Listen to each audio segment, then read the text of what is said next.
Kapin 10,000 ka mga atleta gikan sa nagkalain-laing lugar sa Caraga Region ang magtigi alang sa pagsugod sa Caraga Regional Athletic Games 2024. Ani ang report.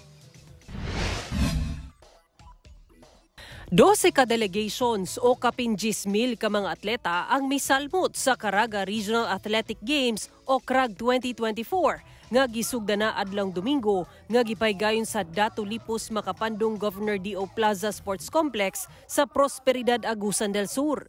Gilangkuban kini sa mga delegado sa Agusan del Sur, Agusan del Norte, Surigao del Sur, Surigao del Norte ug Dinagat Islands ug mga syudad sa Butuan, Kabadbaran, Bayugan, Tandag, Bislig ug Surigao.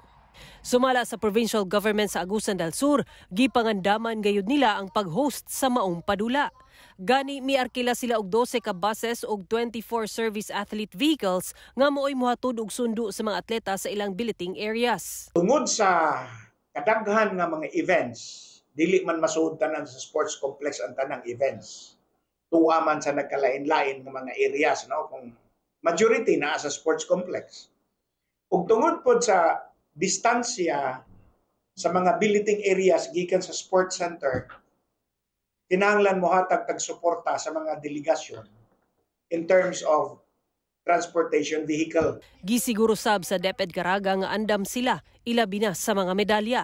Kay numduman nga ni adtong miaging tuig, walay nahatag nga medalya sa mga mananaog. We have our medals ready.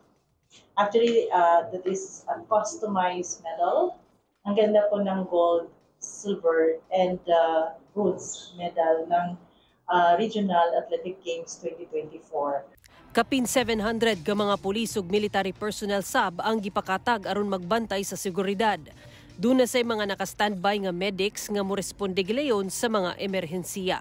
Mulungtad ang padula kutob sa Sabado, May 11. Ako si Sara Hilomen Velasco para sa One Mindanao.